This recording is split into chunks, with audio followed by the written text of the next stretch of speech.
Woo News is back, and I'm here with the one and only Lisa Capretto, our in-house oracle of all things woo. And of course, with the ever-wise Karen as well. This isn't your average news roundup. We're talking about headlines that made us gasp, giggle, or say, wait, is that even real life? Think psychic FBI sidekicks, manifestation science, witches with a Wi-Fi connection, and one teacher who used astrology to seat her students. Yes, really. So whether you're a long time seeker or just here for the cosmic popcorn, you're in the right place. We're diving into what's weird, wonderful, and wildly soul-stirring, all in one mystical mashup. Let's get woo. Hi, Lisa. Hi, Karen. Hi, how are you Hi. guys doing? Good. Where should we start today? You tell us. Hmm. You're our woo news guide. Okay, let's start with the American Psychological Association. So we'll start a little sciencey. There was a study that came out that said short inspirational videos may be as effective as meditation at reducing stress. And we know some people, meditation doesn't work for everybody. We've talked about that on here. And especially with 18 to 44-year-olds saying we feel moderate to extreme stress daily, which who doesn't really? But anyway, researchers at UC Santa Barbara did this study. It was a 4-week study that they conducted between the most stressful time ever, between Thanksgiving and Christmas. So they did this last year.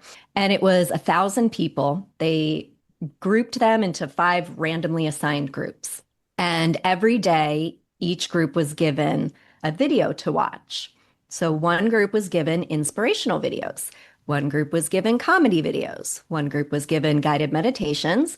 And one group was told to just scroll as we do. And then there was the control group. So this was just for 5 minutes a day. And the results showed that people who watched either the inspirational videos or followed the guided meditations, they reported feeling significantly more hopeful during the intervention week compared to the control group. And hope predicted lower stress levels. So the key to all of this was that feeling of hope and what you're watching. And the comedic videos, of course, made everybody laugh and they had a good burst of energy, but they didn't have an impact on people's later stress. So in terms of the longevity and the real impact, inspirational videos with a component of hope seem to be super, super effective. Obviously, anything's better than our nightly doom scrolling, but this is scientifically proven. This could be an alternative, particularly for people who are like, meditation doesn't do it for me at Yeah, all. Yeah. What do you guys think? I couldn't agree more. It's funny that you're bringing this one up. I found a wonderful Instagram channel. It's a photographer. He does those beautiful videos where you can go underwater in a stream and take you along in the ocean or up really high. And I want to say less than 30 seconds. There's the aesthetic of just soothing that comes up, literally washes over you on those videos. I'm curious though. I could see it being bringing a level of calm Yep. and peace. I wonder where hope is associated. That's the cure. Like that's where I did a little head turn when you said hope, how that connectivity actually happens. That's the really interesting part, I think. I think How so they, too. And how they measured that. What were the questions that allowed them to say that, to actually come out and say it was hope that they left with? Yeah, it was all self-reporting. And what was also really interesting is that I had mentioned doom scrolling. We don't really turn to media for hope these days, especially. So this was really interesting from that perspective. You have to seek out the right type of content if you're especially trying to lift your mood or have a goal like reducing stress.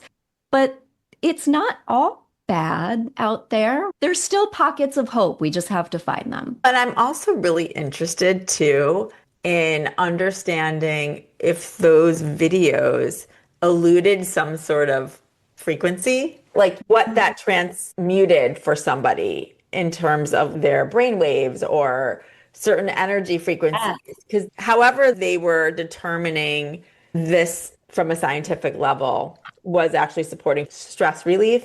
I almost can see measuring with an EEG certain people's brain waves, or if there's another way to measure. you're talking holistically, like it might not just be what you're intaking. Maybe there's something auditory that's happening as well. It's what's going on with our brains. That actually leads into another story that we had about manifesting. Science says you can train your brain to manifest. There is a neurosurgeon and Stanford professor. He actually passed away this past July, and his name is James Doty. He's been on Mel Robbins, a bunch of podcasts, and he has this book where he writes about neuroplasticity, which is the brain's lifelong ability to change, and how manifesting he reframes it as like a mental training. It's obviously not magic, right? But he's talking about what it does to the brain, and he talks about value tagging, which is apparently how our brains prioritize information.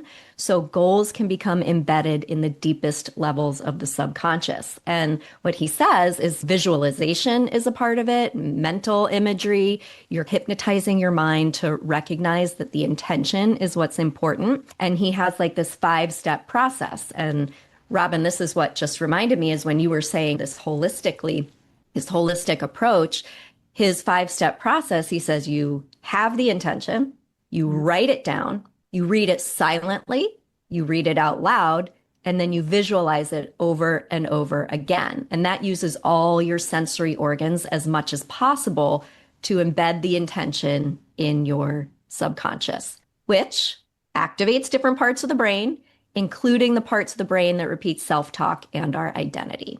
So he says manifesting, it's not necessarily about acquiring things, but it's really more about gaining the detachment from the need for that external validation. It's not magic. This shit's just neuroscience, basically. It's very basic, very simple, almost sounds a little like that can't really work, but it's the repetition. And like we said, just using all of the senses in that way, it's something really fascinating. And I wanted to say that it's also based on James Doty, who wrote Into the Magic Shop, a neurosurgeon's quest to discover the mysteries of the brain and the secrets of the heart, which we've actually talked about on our podcast before. He also wrote another book called Mind Magic, the neuroscience of manifestation and how it changes everything.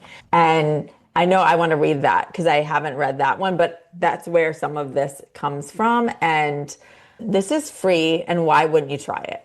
To say is try it with something that you don't really care about, like something really simple that you want to manifest. I love that. We'll have to try it. Yeah, Absolutely. For our next story, I want to go back to school. There was an elementary teacher in New York, and she shared on TikTok one of her most unhinged teaching tips, and we love it.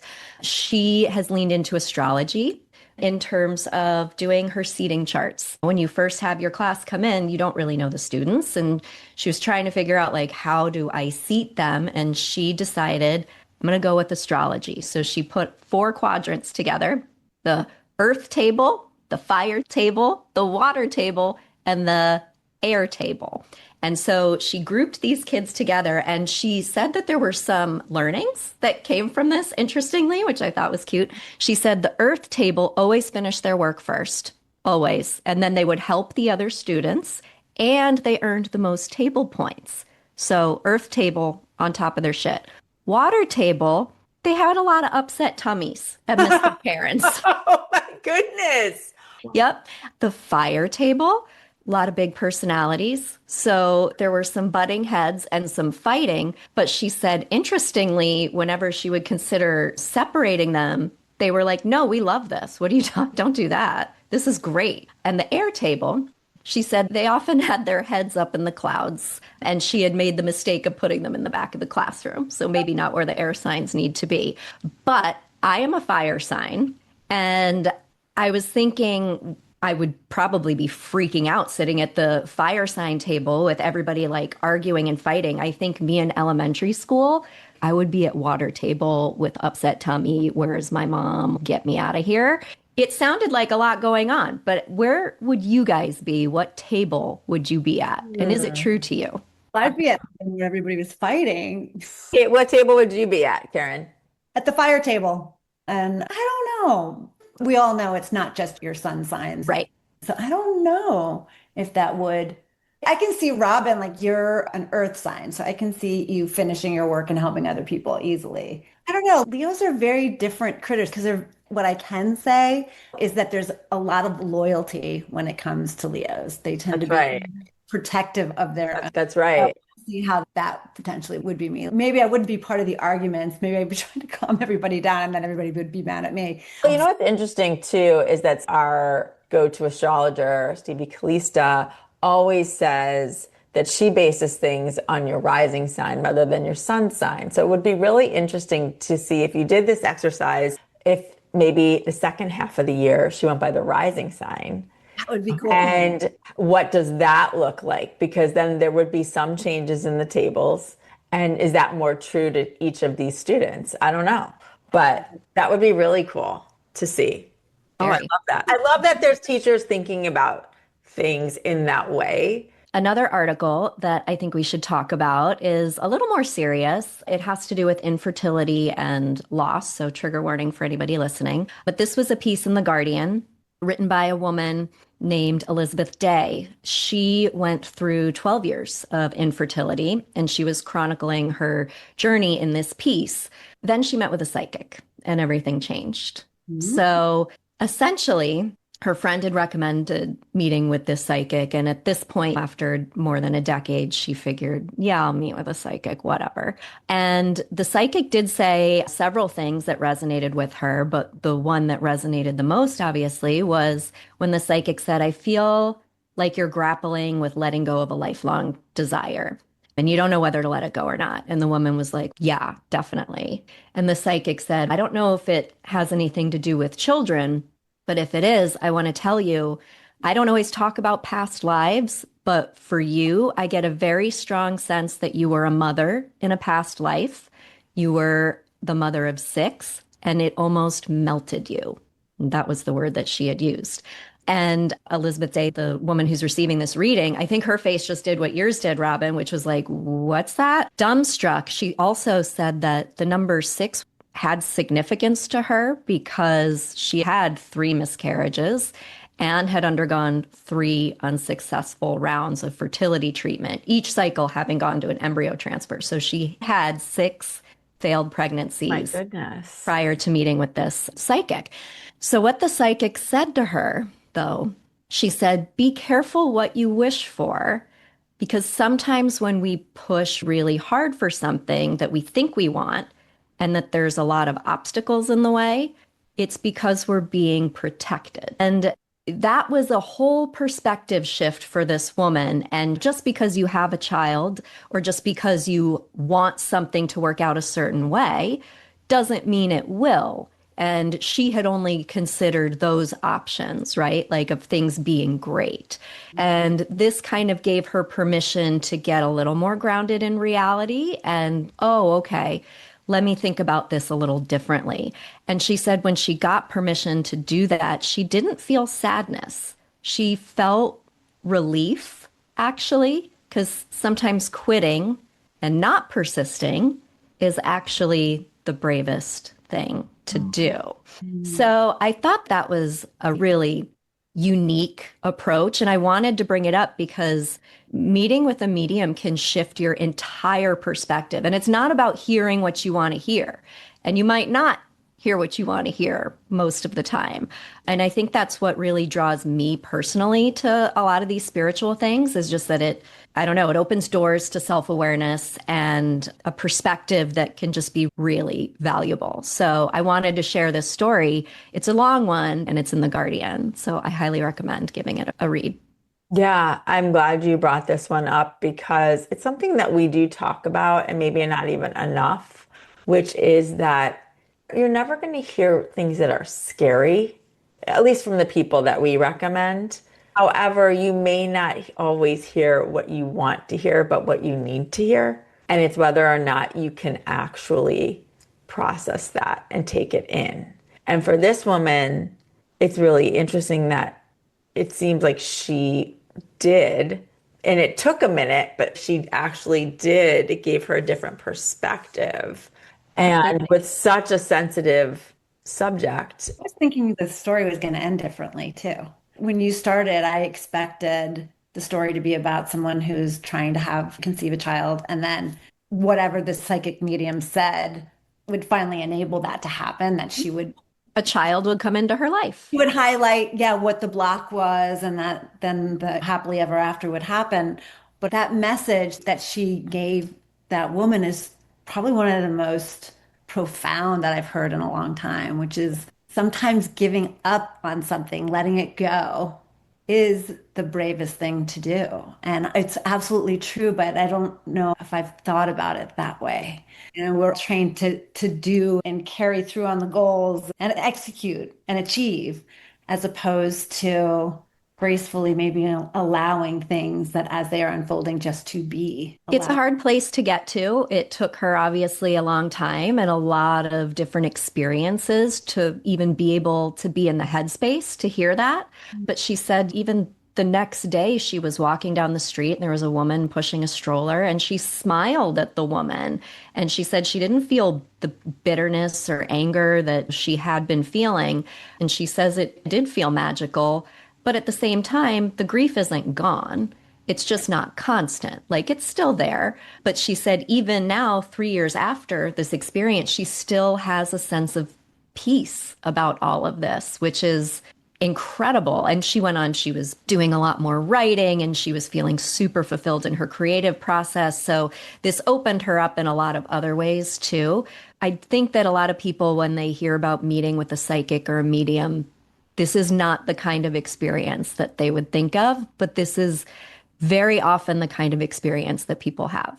And I would say too that what she got was validation that what she was going through wasn't just because of her physical body. Got validation, if you can believe it, that there was a real reason coming into this lifetime why this particular desire was so challenging. It was based on something else. And what I would say is that some of that peace came from her soul receiving that information in her current body. And so therefore it was truth. And so that's Why she could hear it. that's why she could hear it. That's why she could finally be like, okay, maybe this isn't what is most aligned for me in this lifetime. I always say you never say never, and especially when it comes to having children, they can come into your life in ways that you never expected. And so maybe for her, it's not physically carrying and so forth. But I would just say that also her soul was finally able to hear what it needed to move on. How much of that she might have been carrying from that past life, the should. That's what I mean. It's like, where did the desire come from? Is it because that's what she thought she was expected to do? Totally, yeah. And then yet having maybe that fear of, gosh, what if I get what I want and I wish for, like you said, Lisa. And you never think about the challenging times. And I think so many of us, I know personally, I can relate from an infertility perspective. It was hard to have Bella. I did have Bella. I didn't go quite through what she went through, but then I tried after. And at some point had to make some decisions in order for me to move on emotionally and physically. And I'm at peace too with those decisions. And everyone's different. I love that for this woman, she was open enough to hear the message and actually go to a medium. Yep. Let's move on to a well-known psychic medium, Mr. John Edward. I think you guys may know him from his show Crossing Over back in the day, where he would read for random audience members. But what you might not know is that a big part of his life has been helping to solve crimes with the FBI. He's been quietly working, and his FBI agent partner wrote a book that just came out in September. It's called Chasing Evil, and it chronicles their work together. And just to preface this, the FBI agent, he was certainly not bought in from the jump. He was like, this is a little crazy, right? And he now says, this book isn't written to convince anybody of anything. This is just what happened. Believe it or not, it just is. So you take it for what it is. I would love to read this book. And John, for his part, says he's not solving anything. I'm just passing along information. And I think like both of their approaches really work well together, and having a healthy dose of skepticism, especially when it comes to something Like, as important as these investigations, I really like that approach. And I had no idea that he was doing this. He kept it very quiet, but he has worked on some higher profile cases, according to this article. I don't know, really interesting. You never know what other people are working on. I saw an interview with John Edwards about this book and how, if you can find any of them, it's definitely worth watching because he does talk about the relationship and how it started and how this detective was like not having it at all. And he went in with that attitude of, listen, I'm not here to convince you or anybody else, but it's going to give you what I have, and how that relationship really developed over time. So it's like what we say all the time. We can't say that any of this is true. We don't know it for sure, but you can't really dispute the fact when you see sort of these things actually come into reality. So I love that the two of them are working together. It feels a little bit sciencey too, in a way, like it's showing evidentially. Yeah, it's true. Give those boys a TV show. I feel like I that's feel like it lends itself to that for sure. And I'm excited to read this too. that was a cool one. Our last article about mediums. Robyn, you're from New York. Have you ever heard of Lilydale, New York? Yes, I have. You have. Yes. I had not. Oh, yeah. Lilydale is an hour southwest of Buffalo. It is very tiny, about 300 people, and about 40 of them are mediums. And in the summer, thousands and thousands of people come to this place to really immerse themselves in spiritualism and mediumship and have readings and really just get in touch with that side of things. What is very cool, they have a vetting process that they follow. You can't just walk in there and be like, I'm a medium, and then you set up shop. That's not what they do. It's a 2-year process for vetting. A medium has to come sit for an interview in front of the assembly board and the Lilydale Mediums League. And if they are then accepted, then they'll be tested for a year. And they do these outdoor messaging services, some readings, Monday night circles. Basically, it's this year-long test period of like mini readings. And if they do that really well, then the board and the Mediums League decides that they get to advance to year 2. And that's when they'll do more private readings and they get evaluated on that. And if they pass that, then they are allowed to register with the assembly and renew every single year. And this was written about in the Smithsonian magazine if you want to read more. But I thought it was really fascinating how they have this vetted process. It's not like doors open, everybody in, we'll take anybody. It is very clearly vetted and carefully done. And I had never heard of this town, much less that they had such a formalized process for mediumship. I thought it was really interesting. I didn't know about that I either. did not either. Town has been written about, and I've never been, but I've always been fascinated by this town. So I love that they're giving themselves that credibility. Yeah. I know that there's Lilydale and then there's this other place in Indiana. I don't know the name of the town that Tina Powers, who's been on our podcast several times, she actually studied there in Indiana. So it's like the Lilydale of Indiana. It's interesting. I am intrigued by their process, just like we do too, to have integrity with what we're doing. We do feel that people and their practices have to pass our own test in terms of us being able to recommend practitioners. So I'm so glad that they are doing that there. If we wouldn't go to them, we can't recommend them. It's a wonderful thought, isn't it? That they're putting together communities like that are vetted, because there are so many others. You've got Sedona, you've got Asheville, North Carolina. You've got places where people love to go. It's a mecca for people seeking spirituality. And like anything, you don't always have everybody vetted. So it's an interesting idea to actually put something like that in place so that people know that they have been vetted before they go. Yeah.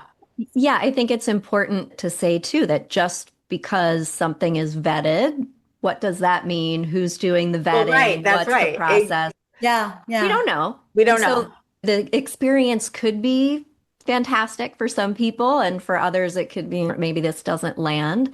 But I would have a lot of questions about that Well, and I'm really interested too, which I've never really looked into, but how did Lilydale become Lilydale? I'm curious how people settled there with those kinds of beliefs and why there.